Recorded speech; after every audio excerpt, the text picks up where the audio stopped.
Hello everyone, welcome back another video. तो इस video में हम डिस्कस करने वाले हैं फिजिक्स का सिलेबस। ठीक है, तो इससे पहले वीडियो में हम मैथ का सिलेबस डिस्कस कर चुके हैं। सिलेबस की अगर सीरीज की बात करें तो ये सेकंड वीडियो होगा जिसमें हम फिजिक्स का सिलेबस डिस्कस करने वाले हैं इस वीडियो में। ठीक, तो देखो सिलेबस थोड़ा सा इसका टॉपिक ज़्यादा है, मैं बोलता चलूंगा और साइड में आपको दिखता जाएगा सिलेबस, वहाँ से आप देखते रहना। ठीक है, और पीडीएफ इसका मैं डाल दूंगा, तो क्योंकि मैं थोड़ा सा समझाना है तो वो मैं आपको बता दूंगा। ठीक, पर लेकिन मैं लिखूंगा नहीं क्योंकि टॉपिक बहुत ज़्यादा है इसमें, तो लिखेंगे तो फिर बहुत ज़्यादा टाइम चला जाएगा। तो आपके साइड में होगा, वहाँ से देख लेना, उससे रिलेटेड क्या क्या है वो हम बात कर लेंगे। ठीक, ये तो सबसे पहले देखो जो सिलेबस है वो आपका, जो अगर पहले सिंपली बात करते हैं कि जो आपका फिजिक्स का पेपर होता है वो 100 मार्क्स का होता है, जिसमें से 100 मार्क्स में से अगर पेपर 1 की बात करें तो 33 मार्क्स का होगा, पेपर सेकंड 33 मार्क्स का होगा, और ये पेपर 4 जो होगा वो आपका 34 मार्क्स का होगा। ठीक, सेम बीएससी फर्स्ट ईयर जैसा होगा। और आपका जो 50 मार्क्स होंगे, क्योंकि टोटल आपका 150 मार्क्स होते हैं, तो जो 50 मार्क्स होगा वो आपका प्रैक्टिकल से रिलेटेड होगा, तो 50 मार्क्स आपके प्रैक्टिकल के होंगे। ठीक, तो ये आपके 33 मार्क्स, और ये भी आपका 33 मार्क्स का होगा, और ये आपका 34 मार्क्स का होगा। ये तो आप समझते हैं कि पेपर 1 ऑप्टिक्स में आपको पढ़ना क्या क्या है। तो देखो वैसे तो बात करूं तो आपका जो ऑप्टिक्स है, ठीक, इसमें जो हम पढ़ते हैं वो आपके पढ़ते हैं किस किस चीज़ों की इसमें होती है। देखो सबसे पहले जो पढ़ाया जाता है वो आपका लेंस सिस्टम चीज़ें रहती हैं। ठीक है, उसमें क्या क्या रहेगा वो आपका, देखो आपको पढ़ना होगा, पहले कार्डिनल पॉइंट के बारे में पढ़ते हैं हम सबसे पहले कि कार्डिनल पॉइंट क्या होता है। और आपके कार्डिनल पॉइंट आप पढ़ोगे, 6 कार्डिनल पॉइंट होते हैं, फिर उनके बारे में पढ़ते हैं हम। ठीक है, जो भी आपका आपने पढ़ा होगा ना, प्रिंसिपल पॉइंट, नोडल पॉइंट, ये सब ये आपके कार्डिनल पॉइंट होते हैं, तो उनका हमको इसमें पढ़ना है। ठीक, आपको दिख भी रहा होगा। फिर इसमें जो टॉपिक, जो नेक्स्ट टॉपिक रहता है वो आपका रहता है कॉम्बिनेशन ऑफ थिन लेंसेज। ठीक है, वो हम पढ़ते हैं। तो ये जो बोला जाता है इसको जियोमेट्रिकल ऑप्टिक्स बोला जाता है आपकी को, जो मैं बता रहा हूँ वो जियोमेट्रिकल ऑप्टिक्स है आपकी। जियोमेट्रिकल ऑप्टिक्स जो आपकी है यूनिट 1, वहाँ से आपका वैसे तो देखो इसमें फिक्स नहीं कहा जा सकता कि कहाँ से कितना क्वेश्चन आएगा, लेकिन आपका जो आईपीस है ना, ये आईपीस इसमें होगा। और जो मैं अब बता रहा हूँ मैं, जो ये टॉपिक कार्डिनल पॉइंट हो गया या जो आपका कॉम्बिनेशन ऑफ थिन लेंसेज हो गया, इन दोनों से क्वेश्चन एक बन जाता है पक्का, ये क्वेश्चन आता ही आता है आपका। ठीक है, फिर इसमें आपका जो थर्ड टॉपिक होता है वो होता है आईपीस। ठीक है, आईपीस होता है, फिर अप्लांटिंग पॉइंट होता है आपके, ये दो टॉपिक इसमें हैं। तो ये आपके ज्योमेट्रिकल मैट्रिक्स, ज्योमेट्रिकल ऑप्टिक्स के ये टॉपिक हैं सारे। क्या क्या? कार्डिनल पॉइंट, लेंस है, कॉम्बिनेशन ऑफ लेंस के लिए फॉर्मूला निकालते हैं हम, कैपिटल एफ इजकल टू, ये आपका फॉर्मूला निकाला जाता है, capital F equal to F1 F2 upon F1 plus F2 minus D. ठीक है, तो ये जो फॉर्मूला, ये मैंने इसलिए बताया क्योंकि जब इसमें एक्सपेरिमेंट भी है एक नोडल स्लाइड सेकेंड ईयर में, तो वहाँ पर भी ये यूज होता है और आपके सिलेबस में भी है ये। ठीक, तो इसलिए वहाँ से भी हम फोकल लेंथ निकालते हैं, नोडल स्लाइड एक्सपेरिमेंट है, उसमें आप पढ़ोगे तब आपको पता चल जाएगा। ठीक, थोड़ा सा आपको आइडिया हो गया होगा ये चीज़ें हैं। तो कॉम्बिनेशन ऑफ थिन लेंसेज से ये फोकल लेंथ निकाला जाता है। आईपीस आपके दो आईपीस होते हैं, रेमस्टेन और हाइगन्स आईपीस। ठीक है, तो आईपीस आप पढ़ोगे और आपका आईपीस से क्वेश्चन पक्का बनता है, आप देखोगे एग्जाम में मिल जाएगा। तो इंपॉर्टेंट तो हम बाद में बात करेंगे, पहले सिलेबस समझ लेते हैं। ठीक है, तो ये हो गया आपके ज्योमेट्रिकल ऑप्टिक्स के जितने भी टॉपिक हैं वो। आप बात करते हैं आपकी ऑप्टिक्स के नेक्स्ट यूनिट सेकंड की बात करें, अगर ये वैसे यूनिट 1 के ही पार्ट थे सारे, ज्योमेट्रिकल ऑप्टिक्स जो है वो यूनिट 1 है। यूनिट सेकंड में क्या होता है आपका, हमको पढ़ना होता है आपका इंटरफेरेंस से रिलेटेड चीज़ें होंगी इसमें। ठीक है, तो जैसे नेचर ऑफ लाइट था ना, जैसे हाइगन्स ने बताया था कि नेचर ऑफ लाइट, ये सारी चीज़ें वहाँ पर हम पढ़ते हैं कि लाइट का नेचर कैसा है, ये टॉपिक रहेगा। फिर वहाँ से आपका जो ये रहता है, सिंपली अगर मैं बताऊँ टॉपिक, इंटरफेरेंस के बारे में पढ़ना पड़ता है, इंटरफेरेंस की कंडीशन जो है वो पढ़ना पड़ता है। ठीक है, ठीक, क्योंकि मैक्सिमा और मिनिमा कौन सा इंटरफेरेंस, वो सारी चीज़ें इसमें पढ़ते हैं। फिर आपका देखो डिग्री ऑफ कोहेरेंस, और आपका फिर फ्रिंज विजिबिलिटी ऑफ फ्रिंजेस, वो हम पढ़ते हैं, फ्रिंजेस से रिलेटेड चीज़ें पढ़ते हैं। ठीक है, फिर इसके बाद अगर इसमें ये बात करें production of interference fringes and determinants of wavelength, तो इसमें जो आपको ये दिख रहा होगा ना, अगर इसमें बात करूँ, ये जो टॉपिक आपको दिख रहे हैं ना, डिटरमिनेंट्स ऑफ वेवलेंथ और ये जो इंटरफेरेंस फ्रिंजेस, ये प्रोडक्शन ऑफ, तो छोटे छोटे टॉपिक है, ज़्यादा बड़े बड़े टॉपिक नहीं है ये। ठीक है, तो वैसे आपको देखो देखने में ये बहुत बड़ा लगेगा ऑप्टिक्स का पेपर, वैसे हैवी थोड़ा बड़ा तो है पर लेकिन इतना नहीं है, आपको जितना देखने में लगेगा है, ठीक है बड़ा पर लेकिन इतना भी नहीं। ठीक, और इसके बाद आपका देखो ये माइकलसन इंटरफेरोमीटर है आपका, तो ये आपका एक एक्सपेरिमेंट है आपका, माइकलसन ने किया था। तो ये इनका एक एपरेटस है, तो उससे रिलेटेड है आपका ये। इसके यूजेज भी हमको पढ़ना है। फिर देखो कलर ऑफ थिन फिल्म, ये हमको पढ़ना होगा टॉपिक। फिर एक आपके पास एक इंपॉर्टेंट टॉपिक आएगा इसमें, न्यूटन रिंग। ठीक, न्यूटन्स रिंग। तो देखो न्यूटन्स रिंग जो टॉपिक है ना, ये इंपॉर्टेंट टॉपिक है। इंपॉर्टेंट क्यों कह रहा हूं मैं, क्योंकि ये आपका एक्सपेरिमेंट भी है बीएससी सेकंड ईयर में। न्यूटन रिंग एक्सपेरिमेंट आप करोगे, ठीक है, और न्यूटन रिंग एक टॉपिक भी है, तो यहाँ से एक क्वेश्चन बनता है। वैसे न्यूटन रिंग से पक्का एक क्वेश्चन आता है। तो चीज़ें रिलेटेड मिलेंगी आपको एक्सपेरिमेंट से इस बार। एक्सपेरिमेंट और थ्योरी दोनों रिलेटेड होंगी। तो एक्सपेरिमेंट के साथ आप थ्योरी भी तैयार कर लोगे, तो यहाँ से न्यूटन रिंग से आपका एक क्वेश्चन भी तैयार हो जाएगा। ठीक, तो ये न्यूटन रिंग इंपॉर्टेंट टॉपिक है आपका, तो आपको न्यूटन रिंग पढ़ना है इसमें। फिर नेक्स्ट टॉपिक आपका थ्योरी ऑफ मल्टीपल रिफ्लेक्शन, ये आपको पढ़ना पड़ेगा, थ्योरी ऑफ मल्टीपल रिफ्लेक्शन वाला टॉपिक, ठीक है। फिर ये आपका इटालियन, ये इंपॉर्टेंट टॉपिक नहीं छोड़ सकते हैं इसको हम। फिर आपका देखो टेम्पोरल एंड स्पेरिकल कोहेरेंस, इसके बारे में हमको पढ़ना है। माइकलसन इंटरफेरेंस भी पढ़ना है। फिर आपका जो आ जाता है लेजर से रिलेटेड चीज़ें आती हैं आपकी, फिर ठीक है। तो यहाँ तक ये इंटरफेरेंस का ही पार्ट था सब, जो मैंने अभी बताया ना, ये इंटरफेरेंस तक जो है आपका। तो जो इंटरफेरोमीटर जो है आपका माइकलसन वाला, तो यहाँ तक सब इंटरफेरेंस से रिलेटेड चीज़ें होती हैं आपकी। फिर आपके पास नेक्स्ट टॉपिक आ जाता है वो आपका लेज़र। फिर लेज़र से रिलेटेड चीज़ें होंगी ये सारी चीज़ें, जैसे आपका ये है basic idea about laser emission, ruby and HeNe laser examples, ये वाला, ठीक। फिर इतना लेजर में है। फिर आपके पास एक नया टॉपिक आता है, वो आता है डिफ्रैक्शन, ठीक है। तो डिफ्रैक्शन पढ़ना है आपको। फिर डिफ्रैक्शन के बाद आपका पोलराइजेशन आता है। तो बस यही है इसके बाद फिर आपका क्या होता है, आपका इसके बाद जो टॉपिक आएगा वो आता है आपका पोलरीमीटर, ठीक है। तो ये 3 टॉपिक हैं इसमें। तो पहले पढ़ते हैं कि आपका डिफ्रैक्शन में आपको पढ़ना क्या होता है। तो डिफ्रैक्शन में आपको पढ़ना है फ्रेंजल्स थ्योरी ऑफ डिफ्रैक्शन, पहला टॉपिक है आपका, ठीक। फिर आपका है हाफ पीरियड एलिमेंट, ये आपको पढ़ना पड़ेगा टॉपिक।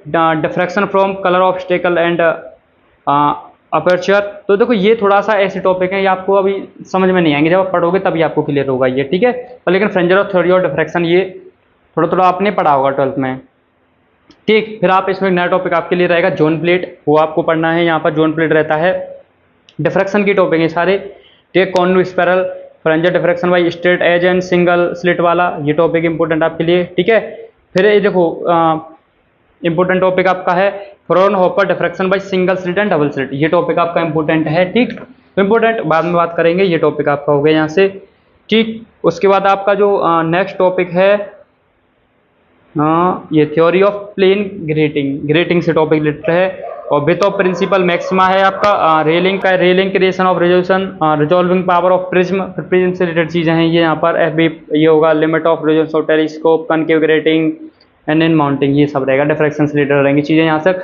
फिर आपकी जो यूनिट 4 है उसमें आपको पोलराइजेशन से रिलेटेड पढ़ना पड़ेगा। तो पोलराइजेशन में आपको क्या क्या पढ़ना पड़ेगा, देखो अनपोलराइज्ड पढ़ना पड़ेगा, पोलराइज्ड एंड पार्शियल पोलराइज्ड आपको पढ़ना पड़ेगा, पोलराइजेशन बाय रिफ्लेक्शन पढ़ना पड़ेगा, double refraction by uniaxial crystal, यहाँ ये टॉपिक आपको पढ़ना है। पोलरॉइड पढ़ना है, Huygens theory of double refraction पढ़ना है, half and quarter wave plate आपको पढ़ना है। तो देखो half and quarter wave plate important आपके लिए वैसे भी है, क्योंकि आप एक वहाँ पर एक्सपेरिमेंट करने वाले हो, ठीक है। तो आपका जो पोलरीमीटर के एक्सपेरिमेंट है बीएससी सेकंड ईयर में, तो वहाँ पर ये चीज़ें वहाँ पर यूज होती हैं, उसमें प्लेट यूज होती है। कौन सी प्लेट होगी वहाँ में, हाफ क्वार्टर वेव प्लेट, वो आपको पढ़ोगे। तो वैसे अगर मैं बात करूँ, देखो न्यूटन रिंग से क्वेश्चन बन जाता है, वो एक्सपेरिमेंट में होता है, यहाँ से ये एक्सपेरिमेंट में होता है आपका, ठीक है। और पोलरीमीटर से जो भी टॉपिक पूछा जाता है ना, पोलरीमीटर आपको एक्सपेरिमेंट उसके लिए भी पढ़ना पड़ेगा, एक्सपेरिमेंट के लिए, और टॉपिक भी है आपका। तो पोलरीमीटर से भी एक क्वेश्चन रहता है। तो वैसे भी कई सारे क्वेश्चन तैयार हो जाते हैं एक्सपेरिमेंट के साथ, ठीक है। थोड़ा सा चीज़ें एक्स्ट्रा पढ़नी पड़ती हैं, ठीक, वो तो है ही। अब आपके पास देखो, फिर ये तो आपको पढ़ना ही है पोलराइजेशन में। फिर आपका नेक्स्ट टॉपिक होता है बेविनेट कंपेंसेटर, ये आप पढ़ोगे, ठीक है। बेविनेट कंपेंसेटर का वैसे सिंपली अगर मैं थोड़ा सा बताऊं, तो बेविनेट कंपेंसेटर में क्या होता है, वैसे लाइट जैसे आपकी जो होती है ना, जैसे पोलराइजर आप यूज करते हो, पोलराइजर क्यों करते हो, लाइट को पोलराइज करने के लिए। तो ऐसे बेविनेट कंपोजिटर भी लाइट को अब हम यूज करते हैं, जैसे वो पोलराइज करता है लाइट को, ऐसे इसका भी यूज किया जाता है। तो एनालाइज ऑफ, फिर इसके बाद नेक्स्ट टॉपिक होगा analysis of electrical polarize light by using a Nicol and quarter wave plate, ये आपको पढ़ना पड़ेगा, ठीक है, वहाँ हम पढ़ेंगे। और यह फिर आपका होगा बाय यूजिंग बेविनेट कंपोजिटर होगा, ये ऑप्टिकल एक्टिविटी, ये topic Fresnel theory of optical rotation होगा। फिर स्पेसिफिक रोटेशन पढ़ना है आपको, biquartz and Laurent half shade polarimeter. तो Laurent half shade polarimeter आपके सिलेबस में होगा, जो एक्सपेरिमेंट आप करोगे, ठीक है, तो वो आपको सिलेबस में भी और एक्सपेरिमेंट के लिए भी करना है। तो ये सारे इसमें टॉपिक रहते हैं। वैसे सिंपली अगर बात किया जाए, इंटरफेरेंस, डिफ्रैक्शन और पोलराइजेशन, ये तीन इसमें इंपॉर्टेंट हैं। बात की जाए मेजर पोर्शन जो बात की जाए तो यही है टॉपिक इसके, ठीक है। उसके टॉपिक हैं, इनको डिवाइडेड किया गया है बहुत सारे टॉपिक में। ये है पेपर 1। अब पेपर सेकंड की बात करते हैं। देखो पेपर सेकंड में आपके 3 टॉपिक है। वैसे देखो ऑसिलेशन है, ठीक, वेव है और आपका इलेक्ट्रोमैग्नेटिज्म है। तो ये पेपर थोड़ा सा आपको अगर मैं बता दूं, एक भी चीज़ आपको बता देता हूँ, इसकी बेंसम सीरीज नहीं आती अगर किसी को पता, आपको पहले बता देता हूँ मैं।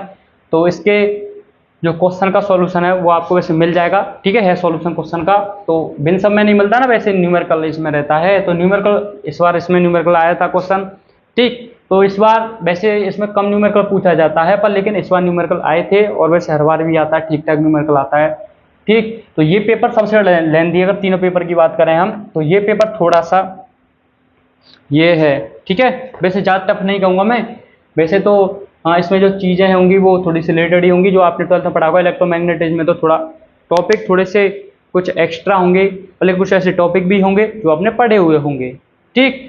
ये रहेगा। तो इसमें क्या क्या है वो हम बात कर लेते हैं। तो ऑसिलेशन की पहले बात करते हैं। तो ऑसिलेशन में यूनिट 1 है आपकी, एक यूनिट है जिसमें ऑसिलेशन और आपका चैप्टर, देखो इसमें चैप्टर हैं पूरे, चैप्टर वाइज डिवाइडेड है, आपको दिख भी रहा होगा साइड में। तो इसमें चैप्टर है क्या, पहला है आपका ऑसिलेशन, ठीक है। तो ऑसिलेशन में आपको क्या पढ़ना है, सिंपल हार्मोनिक मोशन पढ़ना है, डैम्प्ड मोशन पढ़ना है, स्टडी फोर्स ऑसिलेशन पढ़ना है, रेजोनेंस पढ़ना है आपको इसमें, फोरियर सीरीज डिकम्पोजिशन पढ़ना है आपको, सिंपल केसेज ऑफ स्क्वायर और saw tooth and rectifier sinusoidal waves.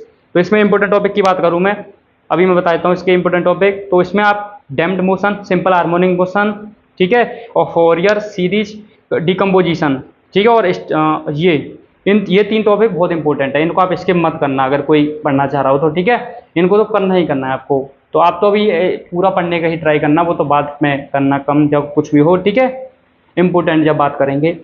अब देखो चैप्टर सेकंड में आपका इसी से ऑसिलेशन से रिलेटेड है आपका। तो वो क्या है, 1 dimensional wave motion in non dispersive media. इसमें क्या क्या टॉपिक है आपके, तो इसमें सारे वेव से रिलेटेड हैं, वेव इक्वेशन, वेव, ये सारी चीज़ें, ठीक है। प्रोग्रेसिव वेव, वेव के जितने प्रकार हैं उनके बारे में पढ़ना है आपको। वैसे बोल देता हूँ, वेव इक्वेशन है आपका, progressive wave solution, particle velocity and ये आपका है wave velocity equation for wave in fluid and on strings. तो ये आपको दिख रहे हैं, आप यहाँ से देख लेना ये टॉपिक इसके, ठीक है। फिर इसके बाद इसमें देखो एक छोटी सी यूनिट है, उसकी अगर मैं बात करूँ तो ये आपकी देखो ऑसिलेशन और वेव से रिलेटेड थी। तो इसी का एक छोटा सा पार्ट है आपका अल्ट्रासोनिक, ठीक है।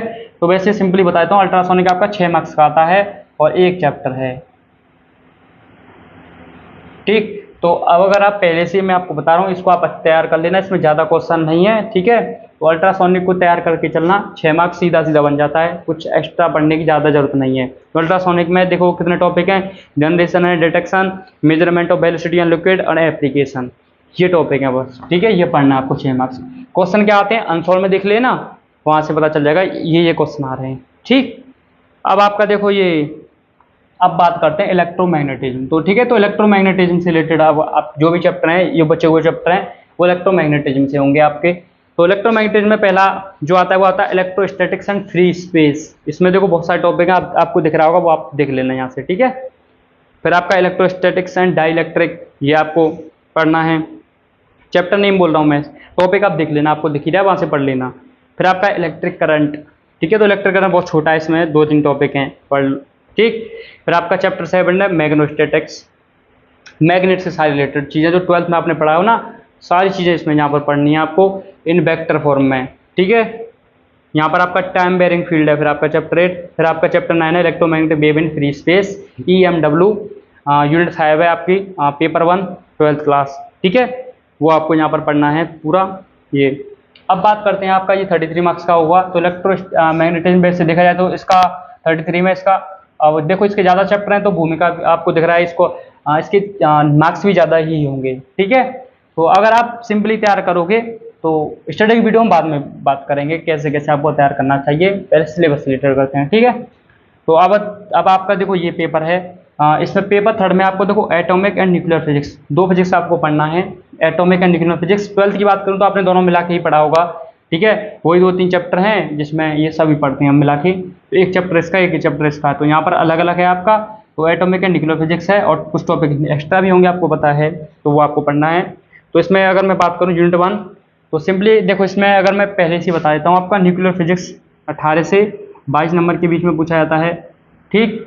और अब आप ये मत कहना कि 34 का है तो 34 में से 18 के 22 का पूछा जाएगा। पेपर आपका 51 का आता है, आपको पता होगा, उसमें से आपको करना होता है 34 का, और टोटल भी 34 ही होता है। तो ये तो कुछ छोड़ने के लिए भी तो होता है ना उसमें, इसमें से इतना करना है। पर लेकिन जब ओवरऑल की बात की जाएगी तब ये इतना पूछा था 18 से 22 न्यूक्लियर फिजिक्स आपका, ठीक।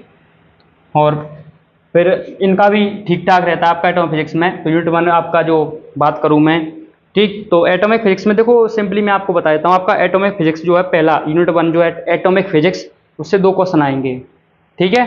कितने क्वेश्चन आएंगे? 2 क्वेश्चन 12 नंबर का रहेगा सिंपली, ठीक। तो इसमें देखो ये टॉपिक हैं, आप देख लेना, पढ़ लेना, समझ लेना, ठीक है। ये टॉपिक हैं तो ये आप देख लेना एटॉमिक फिजिक्स में। फिर आपका है दूसरा unit magnetic properties of material. Second क्या है आपका? मैग्नेटिक प्रॉपर्टीज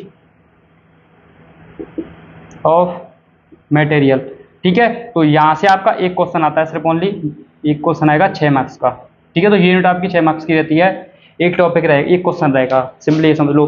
2 क्वेश्चन आपका, पहला इससे रहेगा एटॉमिक फिजिक्स से, दूसरा आपका जो है मैग्नेटिक प्रॉपर्टी ऑफ मटेरियल, एक क्वेश्चन यहाँ से रहेगा, और तीसरा है आपका क्वांटम कॉन्सेप्ट, ठीक है। तीसरी यूनिट आपकी क्वांटम कॉन्सेप्ट। तो यहाँ से 2 क्वेश्चन रहते हैं आपके, ये 12 मार्क्स की रहती है, ठीक। तो यहाँ से आपके क्वांटम कॉन्सेप्ट से भी 2 क्वेश्चन आते हैं, ठीक है। क्या क्या टॉपिक है वो आपको दिख ही रहा होगा, ये पार्शियल न्यूज और radiation, photo electric effect, compound effect, ये था इस बार जो सिलेबस में क्वेश्चन आया था वो फोटो इलेक्ट्रिक इफेक्ट और कंपाउंड इफेक्ट से आया था इस बार क्वेश्चन, ठीक है। ये यहाँ से आप कराया था, ये टॉपिक आपको दिख रहे होंगे। फिर आपका यूनिट 4 है न्यूक्लियर फिजिक्स, ये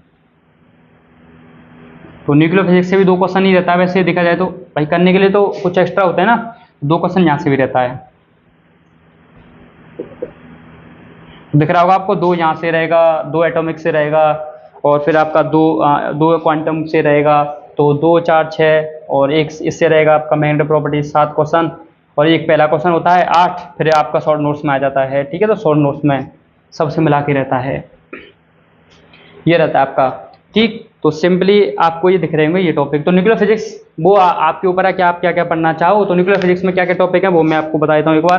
तो इसमें देखो natural radioactive, law of radioactive disintegration, ये है आपके सिलेबस में, डिस्टिंगेशन और रेडियोएक्टिव सीरीज। वैसे जो मैं टॉपिक बोल रहा हूँ ये 12th में लॉ ऑफ रेडियोएक्टिव डिसइंटीग्रेशन जो है आपका, लॉ ऑफ डिसइंटीग्रेशन, ये तो था सिलेबस में अगर 12th में देखा जाए, पर रेडियस था सिलेबस तो थोड़ा कम था, ये चीज़ थी, ठीक है। तो साइक्लोट्रॉन ये तो आपने पढ़ा होगा, और मैग्नेट में होता है 12th में, तो साइक्लोट्रॉन भी इसमें टॉपिक है। बाइंडिंग एनर्जी, साइक्लोट्रॉन क्यों बोला? क्यों साइक्लोट्रॉन इससे पूछा गया था, ठीक है। तो ये टॉपिक है, आप यहाँ से देख लेना, फ्यूजन फिजन और ये सारी चीज़ें हैं, डिफिजन, ये सारी चीज़ें, तो ये आप यहाँ से टॉपिक को देख लेना। तो ये आपके सिलेबस में है, और ये मैंने आपको बता दिया कैसे कैसे पूछा जाता है, ठीक है। मिलते हैं आपसे नेक्स्ट वीडियो में नेक्स्ट सिलेबस के साथ।